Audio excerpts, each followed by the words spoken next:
Welcome to Animation Rundown and another exciting recap of your favorite heroes, the Justice League. Today we will be giving you a rundown of the very first episode of the animated Justice League show's secret origins. So without further ado, let us get started. The episode starts with a mysterious note. Two astronauts are surveying the Mars territory and one of them suddenly stumbles upon an underground cavern. As he unlocks the ornate door of the cavern with the help of his pickaxe, even before he could react, a massive and unidentifiable thing rushes at him. The scene cuts to 2 years after, where Batman is on yet another secret mission. He is making a small trip to Metropolis outskirts in an attempt to spy on a satellite communications facility operated by Wayne Tech. There, Batman comes upon a very surprising sight. He watches 3 employees of Wayne Tech, who were conversing as normal humans in front of the other staff members. But as soon as the others leave, they start talking in an alien language. And along with that, they start meddling with the equipment kept in the facility. Batman decides to face them, but soon enough realizes it was a very wrong move. The 3 seem to be even weirder, as not only do they speak in an alien language, but they can fight Batman very speedily and strongly. Still, Batman does not back off and chases one to the roof dish of the building. The situation could have been worse, because if Superman would have not interrupted, then the alien disguised as a human would have hurt Batman badly. As Superman tries to run after them while they escape, he starts seeing weird images in his mind and then loses consciousness.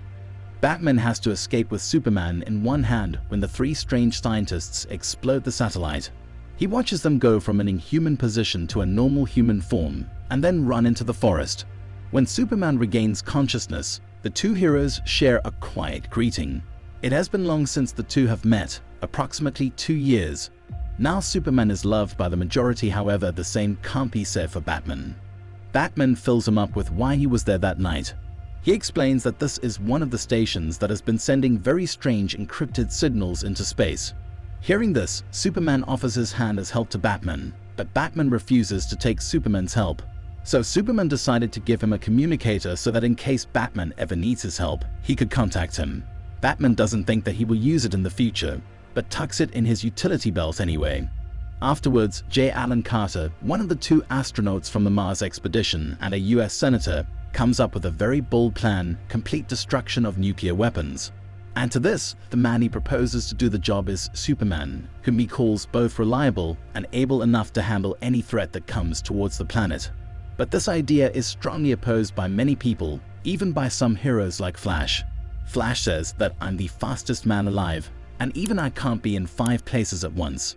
At the time Superman is using to disarm the world's nuclear weapons, Batman has been further pursuing his investigation into the weird events. Finally, through working through the 3 scientists' traces, he finds them in a warehouse in Metropolis.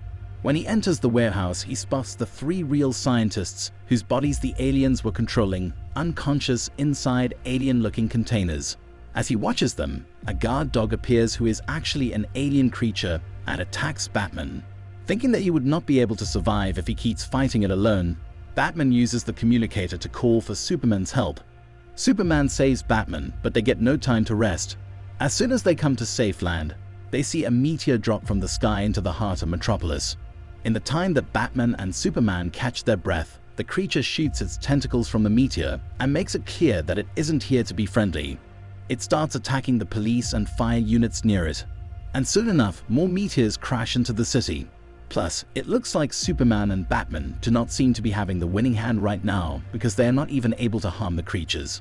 To make things worse, as they are about to fight again, Superman suffers from another psychic migraine. This is when he comes to a realization and quickly flies somewhere. Evidently, the open alien invasion has caused havoc and awakened fear in the hearts of people. And the fact that Superman has disappeared is not making things better for them. On Themyscira, Princess Diana notices the huge amount of trouble that the outside world is in. Her mother, Queen Hippolyta, has opposing thoughts to her daughters. She says that they do not have to worry, as Themyscira is protected by the gods themselves. Meanwhile, Batman tracks down Superman, wondering where he had drifted away to alone. He traces him to a US Army base. The duo steps inside the base and finds themselves face to face with a green-skinned alien who is a prisoner there. Trusting the alien, the 2 free him, and the alien introduces himself as John Jones. John Jones is about to tell his backstory to the 2, but he is interrupted by the arrival of soldiers. Seeing them, Superman tries to explain to them, but the soldiers turn into white-skinned aliens and surround the trio with their weapons. And that is the cliffhanger the episode gives in the end. If you found the recap interesting, do not shy away from leaving a like and dropping a comment in the comment section. Subscribe to our channel Animation Rundown and come back to watch part 2 of Justice League's Secret Origins. See you in the next video.